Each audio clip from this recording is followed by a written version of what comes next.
Because of your funky mushroom oil. Alright, let's hope that's recording. Okay. Alright.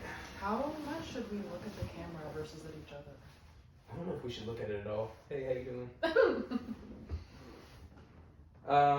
So we're gonna talk about rumination today, alright? And like, why do people ruminate? Like, not just people with ADHD, but why do people ruminate in general? And what is ruminate, right? Mm-hmm. If you look that up in the definition of that, it is the turning over of something, right? So like cows have 5 stomachs, they ruminate, food gets in there and it turns over and over and over. But at least it goes somewhere and it gets processed and something becomes of it, right? But I think a lot of times whenever we ruminate or our clients ruminate, it's, they're stalling out. And in golf they call it paralysis by analysis, right? Stand over the putt, you think about it, and before you know it, you hit it bad or whatever. What do you think about that? What are your thoughts on rumination and maybe like anxiety and how they're related? I think sometimes people get stuck in certain thought processes. I call it rabbit holes, where you get into a mode of thinking, and once you're in it, it's really hard to get out. Mm-hmm. And I think the anxiety can come from the struggle of knowing that you're going in and you've been there maybe 100 times before, but not knowing how to get out of it. And so then people get anxious about it because they know where the rumination goes. Yeah, sometimes they even freeze up, right? Like, you even think about that old Greek myth about Medusa. Mm-hmm. The reason people, I think it was sort of this thinly veiled reference for anxiety, mm-hmm. panic, right? When you see Medusa's face and you freeze out of fear and you turn to stone, and now you really can't do anything except for stay in the back of your head and keep doing this. And I think that cycle just feeds on itself. And I do work with a lot of clients with ADHD, obviously, and I see that a lot. So it's not that it's solely specific to people with ADHD. It's just that in people with ADHD, I see it wreak havoc and mm-hmm. decrease productivity. I even think to a large degree that's what's going on with some of this rejection sensitive dysphoria, where people really get in there and start analyzing social situations and faux pas, and mm-hmm. before you know it, they're just stuck. Yeah. And more importantly, they're not doing. And ADHD, as Russell Barkley said, it's not a knowing problem. It's not a deficit of knowledge. It's a doing problem. Right. The root word of executive is execute. They're not getting things done, and I think that this is probably not helping matters. Yeah. So. Recently I read about the default mode network's relationship to the task positive network, and I think a lot of therapists are probably like really familiar with the default mode network. They've probably heard about it in mm-hmm. more than one avenue in application, but the default mode network it's more of a function. It has structures, right? There's a lot of structures implicated in the default mode network, and it's pretty complex, but the function of it is to allow us to dream and to have inspirations and insights and epiphanies, but it's also where all of our autobiographical information is mm-hmm. stored, right? Like mm-hmm. everything you think you've ever been and ever will be and are, it's there. Yeah. Right? And if you think about like some of your most powerful memories in your life, whether they're positive, whether they're traumatic or whether they're joyful, right?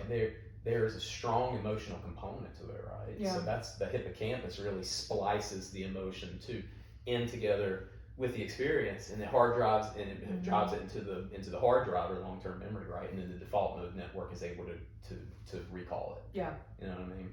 Mm-hmm. So so with the task positive network, some people aren't quite as familiar with that. The task positive network is just simply the function of the brain that allows us to get complex things done, right? Like, what are some complex things that you do at work?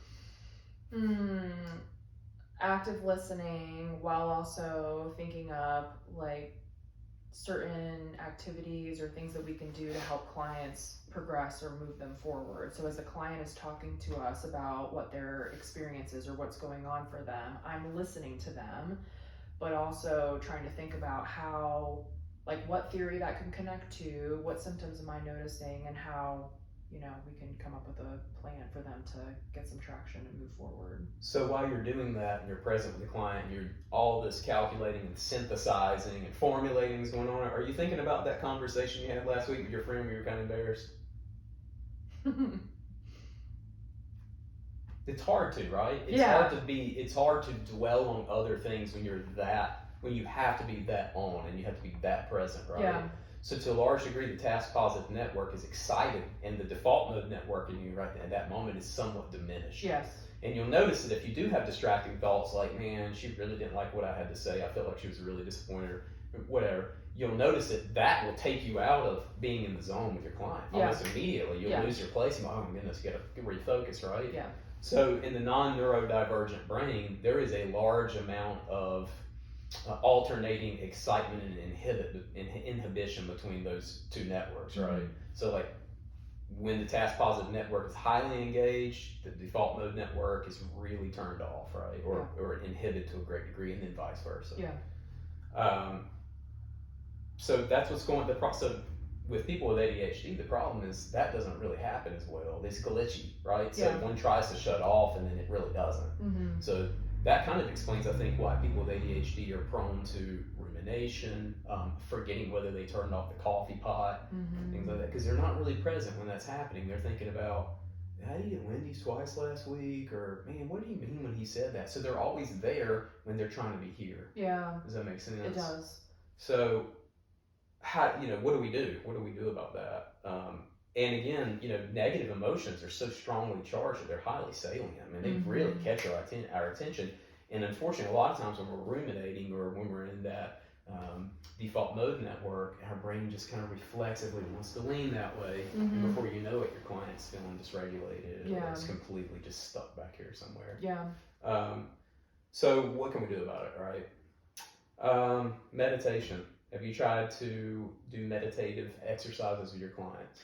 Yeah, I've noticed for my clients that are neurodiverse that one of the biggest things that tends to help them with functionality is some guided imagery, guided meditation, just like slowing things down and being more present seems to really be helpful. You said two words that stand out: guided and visual. I think that's key, right? Because a lot of times people with ADHD, it's not a matter of being an introvert or an extrovert. It's just that they do better with clear, unambiguous instruction. Things that are clear, things that they're protocol oriented, even mechanical, if you want to say to go that far. Do this, now do this, now do this. I remember I had a client one time said, if I had a teacher in the room with me while I was at work, I would be the most productive. If I had a hall monitor, so to speak, I would be the most productive person in the office. Yeah. They need that. Yeah. They need that structure. They need that guidance, right? Yeah. So one of the things that I have found is, to the degree that we engage things like proprioception, which is the ability to, to know where you are in space and time and being able to coordinate with balance, things like that, and then really engaging either breath practices or meditative practices seem to really help that. Yeah. And what's the problem with sending somebody, most people, but especially people with ADHD, what's the problem with sending them home with homework? They don't do it. But why don't they do it? Well, there's lots of reasons why they don't do it.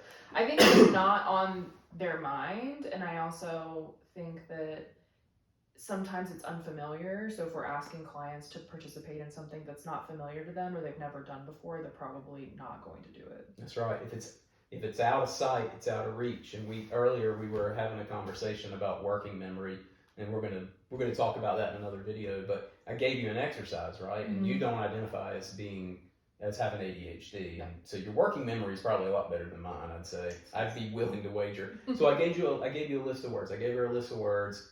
I said, take these, memorize them very quickly, now repeat them back to me in alphabetical order, and you were able to do that, right? So you were able to take information here, keep it internal, and then do something with it and compute it and spit it back out external, right? You were able to do that. The problem with a person with ADHD is that working memory, the ability to take in those small bits or even medium-sized bits of data, organize them, do something with them, and then produce a product that is really inhibited. It's an executive functioning skill they really struggle with, right? So they have to do these things in a repetitious manner, and probably with the therapist. And I think it really helps to do this with the therapist, right? Because those experiential interventions, we know, whether it's a breathing exercise or whether it's doing EMDR with a client, when they experience a change and a shift in the office, I mean, don't you think I think it helps the motivation to. It does. I think I've noticed, since I've been doing more experiential stuff in my office with folks, they are more likely to practice it at home after the session if I've reinforced it multiple times by offering it and doing it in the session with folks, whether that's a breathing exercise, progressive muscle relaxation, meditation, all of it. If I do it in the office, they're much more likely to do it outside of the office. Yeah, and I think that's a great point. And I also think that a lot of therapists, when they think, oh, ADHD, oh gosh, I don't, I kind of know a little bit about that, but, I don't know if I've had the trainings. But what a lot of therapists don't realize is, or some of them may realize, they already have some skills that are perfectly applicable for ADHD clients, right? An example of that would be combining a breath work exercise with the subjective units of the stress scale, which often gets used in EMDR and I'm sure other types of trauma-focused therapy, right? So, yeah, so you can have the person, okay, so where are you feeling this in your body right now? What are you thinking about on that scale of 0 to 10, with 0 being no disturbance and 10 being the worst you've ever experienced? What's coming up for you right now? And if they're thinking about something that happened earlier that day with their friend, their partner, whoever, and they're really agitated, you can have them engage in this exercise, check the SUD scale afterwards, and that'll be a good barometer for if you're on the right track with your intervention for quieting down that default mode network so they can actually get to work. Yeah. One of the ones that I've been doing with a lot of clients and seeing a fair amount of success with is just Brahmari Pranayama, which is the bumblebee breath, right? So when I have them engage in more passive forms of meditation, sit there, concentrate, try to think about nothing, clear the mind. A lot of times it doesn't work, or even if I say do some box breathing or some square breathing, it can kind of work a little bit, but for some reason this humming there, along with closing off external stimuli and really increasing the length of the exhale seems to really shut down the default mode network, and they can feel this happen in the session, and they're like, my goodness, I'm so quiet right now. And then another thing that I've been adding to that experiential exercise is to think of something that is stressful for them while they're trying to do a bumblebee breath, and what they find that sometimes they have this bemused look on their face because they're like, I can't hold it. I can't hold the image. I can't hold the sensation. It just keeps leaving me. And I think what they're seeing is that bifurcation between the task positive network and the default mode network. Yeah. So, anything that's complex like that, having somebody stand on their foot with one foot with their eyes closed could be helpful. So those are some of the things I've been working on to try to help create that separation. And then if they're regularly scheduled with the client, right, you can check in with them frequently to see if they've been doing them and see what the payoff's been for them. So, yeah, that's what I've been up to. So, anything you want to add on that, or you want to expound on? I've used SUDS to check in with folks. I work with a lot of folks with trauma, more from like a trauma lens, that if they're activated in session and I use a breathing technique with them or a guided meditation, I try to do a SUDS check-in before I do the intervention. Then we do the intervention, let's say it's a breathing activity, and then I do SUDS afterwards. It's just so awesome to notice how it actually does drop down. And in my brain spotting training, something that we were taught is like after you've spotted for a while and the client reports lower SUDS, then we do this technique called squeezing the lemon, where we try to get the client to make themselves feel as poorly as possible. Like, see if you can make it feel worse internally.